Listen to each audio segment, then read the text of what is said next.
আমাৰক জন্ম হোৱাৰ মুহূৰ্তৰ পৰাই যোৱা চৰকাৰখনৰ শেষৰ 3 মাহত আমি এটা কথা বাৰম্বাৰ দোহাৰিছিলোঁ যে বৰ্তমান অসমত চলি থকা বিজেপি চৰকাৰখনে দুৰ্নীতিক প্ৰশ্ৰয় দিছে। এখন দুৰ্নীতিগ্ৰস্ত চৰকাৰ, অবৈধ সিন্ডিকেটৰ কৰ্মকৰ্তা। এইখন চৰকাৰে গৰুৰ সিন্ডিকেট চলাই আছে। এইখন চৰকাৰে কাঠ, কয়লা, সুপাৰী এয়া দেউল কৰি সকলোবোৰ চোৰাং ব্যৱসায় এইখন চৰকাৰৰ পৃষ্ঠপোষকতাত চলি আছে। আমি যেতিয়া অভিযোগবোৰ উত্থাপন কৰিছিলোঁ তেতিয়া শাসক দলৰ তৰফৰ পৰা বিষয়বোৰ অস্বীকাৰ কৰা হৈছিল, তুচ্ছ-তাচ্ছিল্য কৰা হৈছিল।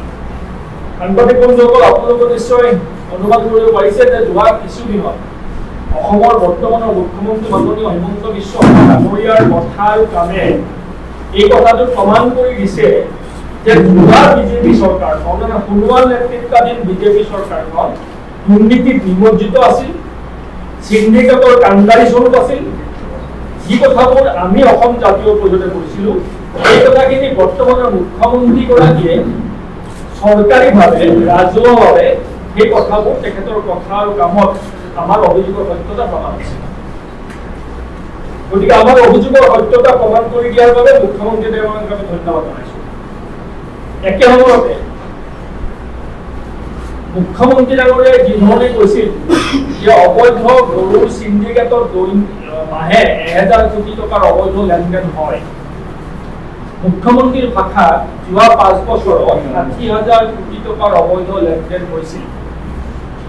গতিকে 60,000 কোটি টকাৰ অবৈধ লেনদেন হোৱা বিষয়টো অতি গুৰুত্বপূৰ্ণ। গতিকে মুখ্যমন্ত্ৰীক আমি দাবী জনাইছোঁ যে গৰুৰ সিন্ডিকেটৰ 60,000 কোটি টকাৰ অবৈধ লেনদেনৰ লগত কোন কোন জড়িত আছিল এই বিষয়টো তদন্তৰ আওতাত আনিবলৈ আৰু কঠোৰ শাস্তি ব্যৱস্থা কৰক। এতিয়া আমি আজিৰ অসমত চলি থকা এটা অতি গুৰুত্বপূৰ্ণ বিষয়লৈ অসমৰ জনসাধাৰণৰ দৃষ্টিগোচৰ কৰিব বিচাৰিছোঁ আপোনালোকৰ জৰিয়তে। আপোনালোকে ইতিমধ্যে নিশ্চয়সকলে জানে যে যোৱা 40 দিনত 30টা এনকাউণ্টাৰৰ ঘটনা সংঘটিত হৈছে। 40 দিনত 30টা এনকাউণ্টাৰ হোৱা ঘটনা স্বাধীনোত্তৰ অসমত বোধহয় এইটোৱে প্ৰথম। আমি অপৰাধমুক্ত এখন অসম বিচাৰোঁ, অপৰাধ নিৰ্মূল হোৱাটো বিচাৰোঁ, অপৰাধীৰ বিৰুদ্ধে কঠোৰ শাস্তিমূলক ব্যৱস্থা গ্ৰহণ কৰাটো বিচাৰোঁ। আমি বিচাৰোঁ যে অপৰাধীক শাস্তি দিব পৰা আইন প্ৰণয়ন হওক, বিধি নিৰ্মাণ হওক আৰু আইনৰ গণ্ডিৰ ভিতৰত অপৰাধীসকলক গুৰুতৰ শাস্তি প্ৰদান কৰক। আমি এটিও বিচাৰোঁ যিবোৰ গুৰুতৰ অপৰাধ, হত্যা, ধৰ্ষণ, ড্ৰাগছ ব্যৱসায়, চোৰাং গৰুৰ ব্যৱসায় বা যিকোনো চোৰাং ব্যৱসায় আদিৰ লগত জড়িত থকা ব্যক্তিসকল দোষী সাব্যস্ত হ'লে এনেধৰণৰ গুৰুতৰ অপৰাধত অপৰাধীসকলক মৃত্যুদণ্ড যদি আদালতে দিয়ে আইনৰ গণ্ডিৰ ভিতৰত, তাকো আমি আপত্তি জনাম। আমি এখন দুৰ্নীতিমুক্ত, এখন অপৰাধমুক্ত সমাজ বিচাৰোঁ। কিন্তু প্ৰশ্ন, আমাৰ দেশত অপৰাধীক শাস্তি দিবৰ বাবে আইনৰ ব্যৱস্থা আছে আৰু আৰক্ষীয়ে কি ধৰণে কাম কাজ কৰি যাব তাৰ স্পষ্ট নিৰ্দেশনা IPC, CRPC আৰু পুলিচ মেনুৱেলত আছে। কিন্তু আমি আশ্চৰ্যজনকভাৱে মন কৰিছোঁ যে যোৱা 40 দিনত 30টা এনকাউণ্টাৰ সংঘটিত হোৱাৰ পাছত মুখ্যমন্ত্ৰী ডাঙৰীয়াই আৰক্ষী বিভাগৰ এখন সন্মিলনত ৰাজহুৱাভাৱে আৰু মুকলিভাৱে ব্যক্ত কৰিছিল যে অপৰাধী পলালে গুলিয়াব লাগিব। কোনোবাই মোক সুধিছে এইটো এটা পেটাৰ্ণ নেকি? মই কৈছোঁ যে হয়, এইটোৱেই পেটাৰ্ণ আৰু এইটোৱেই চলিব। মুখ্যমন্ত্ৰী ডাঙৰীয়াই ঘাটত আমি জনাব বিচাৰোঁ যে মানুহ গুলিওৱাটো আইনৰ গণ্ডিৰ বাহিৰলৈ গৈ অপৰাধীক হওক, যাকে হওক, গুলিওৱাটো পেটাৰ্ণ হ'ব নোৱাৰে। পেটাৰ্ণ থাকে উন্নয়নমূলক কাম কাজত। মানুহক গুলিয়াবলৈ অবৈধ কৰ্তৃত্ব প্ৰদান কৰাটো পেটাৰ্ণ হ'ব নোৱাৰে। আমাৰ প্ৰশ্ন যোৱা 40 দিনত 30বাৰ এনকাউণ্টাৰ সংঘটিত হ'ল আৰু আৰক্ষীৰ ভাষাত পলাবলৈ চেষ্টা কৰোঁতে গুলীয়ালে। মাজে মাজে শুনিলো আৰক্ষী বিষয়া SDPO পৰ্যায়ৰ মহকুমা আৰক্ষী বিষয়া পৰ্যায়ৰ বিষয়াৰ ওপৰত পিস্তল কাঢ়ি নিবলৈ চেষ্টা চলোৱাৰ অপৰাধত গুলীয়ালে। আমাৰ এটা স্বাভাৱিক প্ৰশ্ন হয়, যোৱা 40 দিনত অসম আৰক্ষী হঠাতে বৰ দুৰ্বল হৈ পৰিল নেকি? বহু আৰক্ষীৰ মাজত পৰিবেষ্টিত হৈ থকা অপৰাধী এজন আৰক্ষীৰ পৰা পলাবলৈ চেষ্টা কৰা এই ঘটনা সংঘটিত হ'বলৈ কেনেকৈ পালে? আৰক্ষীটো দুৰ্বল হ'ল নেকি? যে অপৰাধীজনক কৰায়ত্ব কৰি ৰখাত ব্যৰ্থ হৈছে? গ্ৰেপ্তাৰ কৰাৰ লগে লগে আৰক্ষী অপৰাধীজনক হেণ্ডকাফ লগোৱা নহয় নেকি? যদি হেণ্ডকাফ লগোৱা হয়, ইমানবোৰ পুলিচৰ মাজত পৰিবেষ্টিত হৈ থকা অপৰাধীজন পলাবলৈ কেনেকৈ সক্ষম হয়? তাতোকে ডাঙৰ কথা, এজন অপৰাধীয়ে ইমানবোৰ আৰক্ষী বাহিনী সশস্ত্ৰ আৰক্ষী বাহিনীৰ মাজৰ পৰা এজন আৰক্ষী বিষয়াৰ পিস্তল কাঢ়ি নিয়াৰ প্ৰচেষ্টা চলাব পাৰে, কেনেকৈ সম্ভৱ হয়? ইমানবোৰ আৰক্ষী বাহিনীৰ মাজৰ পৰা 60, 65, 70 বছৰ বয়সীয়া মানুহ পলাবলৈ চেষ্টা কৰে, কেনেকৈ সম্ভৱ হয়? এই কথাবোৰ এটা সন্দেহজনক প্ৰশ্নবোধক চিন সন্মুখত আহি পৰিছে। আমি এই কথাটো সন্দেহ কৰিছো যে এই চোৰাং বেহাবোৰ, এই অপৰাধবোৰ যোৱা 5 বছৰেও চলি আছে, অবাধ হাৰত চলি আছে। এই ব্যৱস্থাবোৰত চোৰাং বেহা অপৰাধবিলাকক ৰাজনৈতিক পৃষ্ঠপোষকতা কৰিছিল চৰকাৰখনে আৰু আৰক্ষী বাহিনীৰ একাংশ ব্যক্তি, একাংশ বিষয়া এই ব্যৱস্থাবোৰত অবৈধভাৱে পৃষ্ঠপোষকতা কৰিছিল, যাৰ বাবে এইবোৰ অবাধভাৱে চলাবলৈ সুবিধা পাইছিল। সেই একেখিনি মানুহে হঠাৎ যোৱা 30 দিনত, 40 দিনত ইমান সক্ৰিয় হ'ল যে 40 দিনত 30টা এনকাউণ্টাৰ সংঘটিত হ'ল। আমাৰ সন্দেহ যে এই অবৈধ বেহাবোৰৰ নিয়ন্ত্ৰণ কৰা মূল অপৰাধীবিলাকৰ নাম সন্মুখত নাহিবৰ বাবে এনেবোৰ অপৰাধীক গুলিয়াই মুখ বন্ধ কৰিবলৈ বিচৰা হৈছে নেকি, যাৰ দ্বাৰা মূল অপৰাধীবোৰ বাচি যাব পাৰে? আমাৰ তেনে এটা সন্দেহ, আশংকা দেখা দিছে। দ্বিতীয় আশংকাটো হ'ল এই পেটাৰ্ণ ৰাজনৈতিক পৃষ্ঠপোষকতা, নীতি বিৰুদ্ধ, আইন বিৰুদ্ধ এই পেটাৰ্ণ যদি চলি থাকে, এই পেটাৰ্ণ চলি থকাৰ ফলত ভৱিষ্যতলৈ ব্যক্তিগত আক্ৰোশত যিকোনো প্ৰতিদ্বন্দ্বী, ব্যৱসায়িক প্ৰতিদ্বন্দ্বী, ৰাজনৈতিক প্ৰতিদ্বন্দ্বীক গুলিয়াই হত্যা কৰিব আৰু তেওঁৰ শৰীৰত অবৈধ কিবা এটা সামগ্ৰী বা সম্পদ থৈ দিব, যি ক'ব যে তেওঁ এইটো বেহাত জড়িত আছিল, গতিকে পলাইছিল, গুলিয়াই দিলো, তেওঁ মৰিখিনি। এইটোতো গণতন্ত্ৰৰ বাবে ভয়াৱহ হ'ব। আপোনালোকে যদি মন কৰে যে গণতান্ত্ৰিক ব্যৱস্থাটোৰ 3টা মূল স্তম্ভ, কাৰ্যপালিকা, বিধায়িনী, ন্যায়পালিকা। কিছুদিন পূৰ্বে বিধায়িনী ক্ষমতা হ্ৰাস কৰি বিধায়কসকলৰ কথা বিডিঅ'ও নুশুনে বুলি ৰাজহুৱাত মুখ্যমন্ত্ৰীয়ে ঘোষণা কৰি বিধায়িনী ক্ষমতা কৰ্তন কৰাৰ এটা ষড়যন্ত্ৰ আৰম্ভ কৰিলে। এতিয়া আৰক্ষীয়ে অপৰাধী চিনাক্ত কৰি, অপৰাধী বুলি ৰায়দান কৰি, গুলিয়াই শাস্তি প্ৰদান কৰাৰ কৰ্তৃত্ব প্ৰদান কৰি ন্যায়পালিকাৰ অধিকাৰত হস্তক্ষেপ কৰাৰ অনুমান হৈছে। গতিকে বিধায়িনী আৰু ন্যায়পালিকাৰ অধিকাৰ খৰ্ব কৰি কাৰ্যপালিকাৰ একছত্ৰী একনায়কত্ববাদ প্ৰতিষ্ঠা কৰি এক স্বেচ্ছাচাৰী শাসন চলাবৰ ব্যৱস্থা কৰা হৈছে নেকি, এই কথাটো আমাৰ মনৰ প্ৰশ্ন আছে। আৰক্ষীয়ে 2টা কাৰণত গুলি চলাব পাৰে। এটা হ'ল আত্মৰক্ষাৰ বাবে আৰু এটা হ'ল হিনিয়াছ ক্ৰাইম, গুৰুতৰ অপৰাধত অভিযুক্ত অপৰাধী বা মৃত্যুদণ্ড, কেপিটেল পানিছমেণ্ট পাব পৰা অপৰাধী যদি পলায়ন কৰিব বিচাৰে, সেই ক্ষেত্ৰত আৰক্ষীয়ে গুলিয়াব পাৰে, কিন্তু সেইটো জাষ্টিফাই কৰিব লাগিব।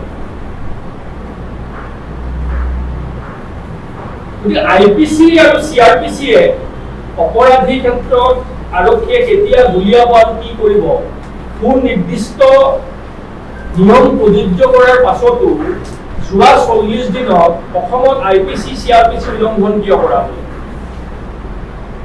আপোনালোকক জনাও যে ৰাষ্ট্ৰীয় মানৱ অধিকাৰ আয়োগে 29 মাৰ্চ 1997 চনত দেশৰ আটাইকেইখন ৰাজ্যলৈ লিখা চিঠিত অতি স্পষ্টভাৱে উল্লেখ কৰিছে যে আৰক্ষীয়ে মাত্ৰ দুটা ক্ষেত্ৰতে অপৰাধী গুলি কৰিব পাৰিব। 1 নম্বৰ IPCৰ 96 অনুচ্ছেদৰ মতে ধাৰা মতে যেতিয়া আৰক্ষী লোকৰ নিজৰ প্ৰাণৰ প্ৰতি ভাবুকি আহে তেতিয়া তেওঁলোকে গুলিয়াব পাৰে।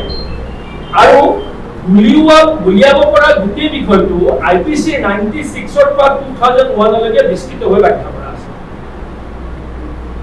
দ্বিতীয় কথাটো হ'ল CRPC পেনশন আছে আৰ্টিকল 46, CRPC আৰ্টিকল 46 এজন গুৰুতৰ অপৰাধৰ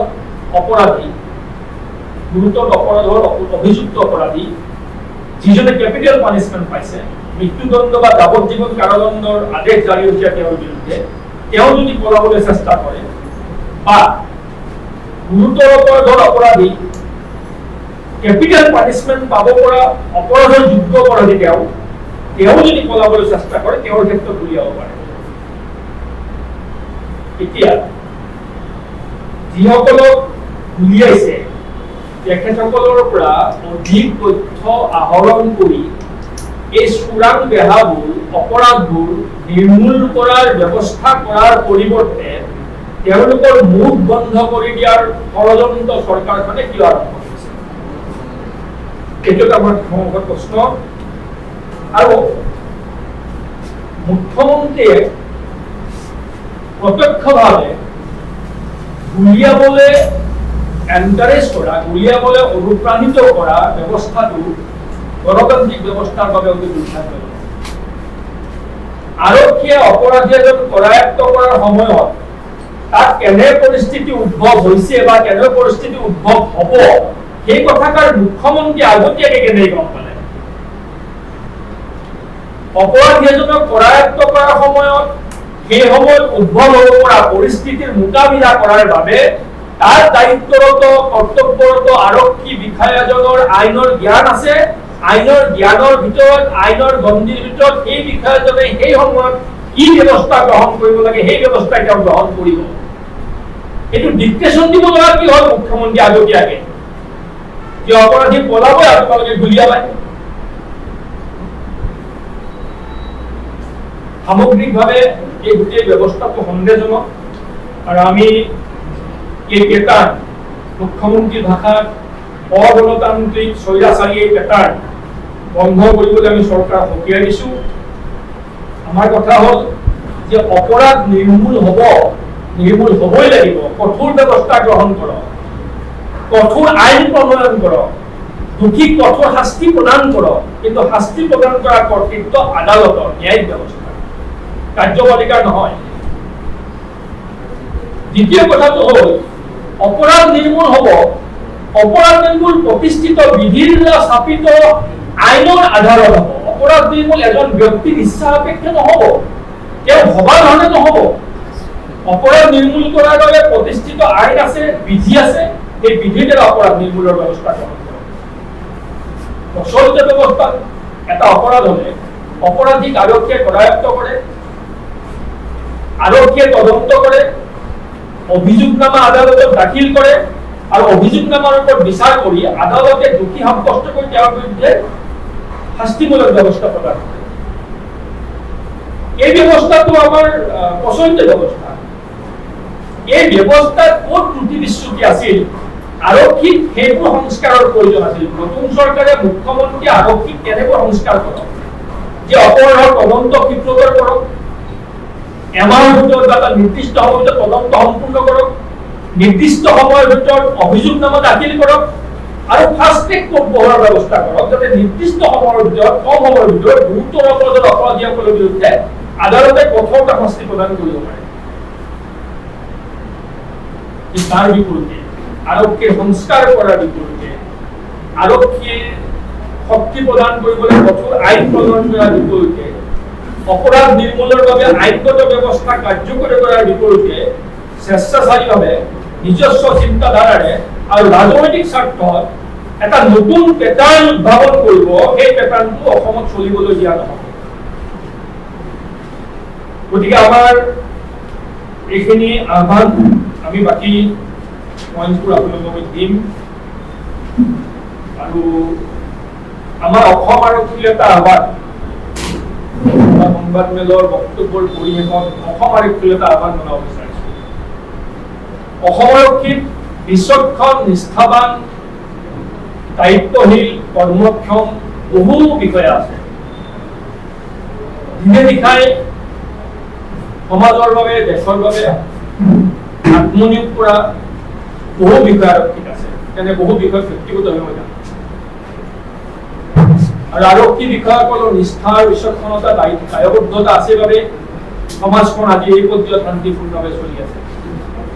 গতিকে মই আৰক্ষী বিষয়াসকলৰ প্ৰতি এটা আহ্বান,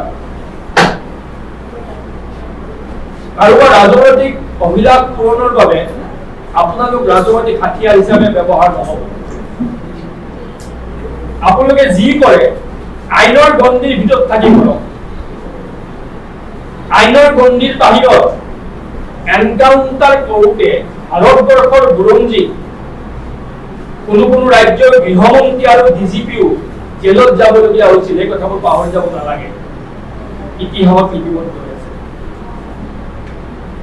1994 চনত সামৰিক বাহিনীৰ এটা ভুৱা এনকাউণ্টাৰৰ বিৰুদ্ধে মই আৰু ন্যায়ালয়ত গোচৰ কৰিছিল। 24 বছৰ গোচৰ চলিছিল। 24 বছৰ অন্তত 2018 চনত এজন মেজৰ জেনেৰেলকে ধৰি, মেজৰ জেনেৰেল পৰ্যায়ৰ বিষয়াকে ধৰি 7জন সামৰিক বিষয়াক যাৱজ্জীৱন কাৰাদণ্ডৰ কোৰ্ট মাৰ্চেল অৰ্ডাৰ হৈছিল।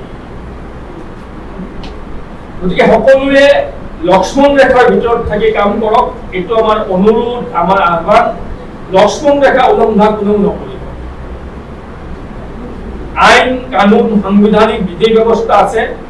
আইন কানুন সাংবিধানিক বিধি ব্যৱস্থাৰ মাজত থাকি জনসাধাৰণক নিৰাপত্তা দিয়ক। আইন কানুন বিধি ব্যৱস্থাৰ মাজত থাকি দুৰ্নীতি নিৰ্মূল কৰক, অপৰাধ নিৰ্মূল কৰক, এখন অপৰাধমুক্ত সমাজ গঢ়ক। অসমৰ জনসাধাৰণ আমি সকলোৰে অন্তঃকৰণৰ সৈতে আমি আপোনালোকক সহযোগ কৰিম। কিন্তু ৰাজনৈতিক হাতিয়াৰ হৈ সমাজত বিভ্ৰান্তিৰ সৃষ্টি কৰিবৰ বাবে, কাৰোবাৰ ৰাজনৈতিক অভিলাষ পূৰণৰ বাবে ৰাজনৈতিক হাতিয়াৰ হিচাপে ব্যৱহাৰ নহবৰ বাবে অসম আৰক্ষীৰ প্ৰতিগৰাকী নিষ্ঠাবান বিষয়া কৰ্মচাৰীক আমি বিনম্ৰতাৰে আমাৰ দলৰ ফালৰ পৰা আহ্বান জনাইছো। ধন্যবাদ। আপোনালোক নিজাকে মানৱ অধিকাৰ আয়োগ যাব নেকি এই বিষয়টো? আজি আমাৰ প্ৰতিক্ৰিয়া প্ৰকাশ কৰি ললো, পৰৱৰ্তী সময়ত আমি চাম। আৰু এটা কথা, এই পুলিচবিলাকে অপৰাধীবিলাকক চাইটত যে ভেৰিফিকেশ্যনৰ কাৰণে যে নিয়ে, চাইটৰ ভেৰিফিকেশ্যনৰ কাৰণে যেতিয়া নিয়া হয়, হয় শেষ নিশা, নহয় মাজ নিশা, তেনেকুৱা সময়ত নিয়ে। কিন্তু কি তাৎপৰ্য হৈছে বুজা নাই। পুৱতি নিশা চাইটত নিয়ে, দিন দুপৰতে দিলে কি প্ৰব্লেম হ'ব? ৰাতিটো তুমি একো নেদেখা, দিনতে তুমি দেখিবা। ইয়াৰো এটা চাগে কিবা এটা অন্তৰ্নিহিত কাৰণ আছে যে মাজ নিশা, শেষ নিশা অপৰাধীজনক চাইটত নি পেলাই চাইট ভেৰিফিকেশ্যনৰ কাৰণে এটা দল যাব। আৰু তাতেই কৰে কি যে পলায়ন কৰিবলৈ চেষ্টা কৰিছিলে, গতিকে গুলিয়াই মৰা। তোমালোকে দিনটো কৰি দিলে কি প্ৰব্লেম হ'ব? পলাবও নোৱাৰে। এনেকুৱা কিছু তথ্য সংবাদ মাধ্যমতেই প্ৰচাৰ হৈছে। সেইটো এটা বৰ উদ্বেগজনক কথা। সেইটো এটা কথা উন্নতি হৈ যাব চাপ্লিমেণ্ট কৰিছে। আমাৰ ভয়াৱহ কথাটো এইটোৱেই যে যিটো নতুন পেটাৰ্ণ মুখ্যমন্ত্ৰী আৰম্ভ কৰিছিল, এই পেটাৰ্ণবিলাক সুসভ্য সমাজৰ বাবে, চিভিলাইজ ছ'চাইটিৰ বাবে, গণতান্ত্ৰিক সমাজ ব্যৱস্থাৰ কাৰণে মুঠেও সন্তোষজনক নহয়। গতিকে এই বিষয়টো গুৰুত্বকাৰে গ্ৰহণ কৰিবৰ বাবে অসমৰ সকলো সচেতন ৰাইজক, সকলো ৰাজনৈতিক দলক, সকলো সংগঠনক আমি বিনম্ৰভাৱে আহ্বান জনাইছোঁ যে সময় থাকোঁতেই এই ভয়ংকৰ পেটাৰ্ণটো অসমত বন্ধ কৰাৰ বাবে সকলো ঐক্যবদ্ধ হওক আৰু একে সময়তে দোষীক কঠোৰ শাস্তি বিহিব পৰা সকলো ব্যৱস্থা কাৰ্যকৰী কৰাৰ ক্ষেত্ৰত আমি আমাৰ সহযোগিতা প্ৰদান কৰাৰ নিশ্চয়তা প্ৰদান কৰিছোঁ। ধন্যবাদ।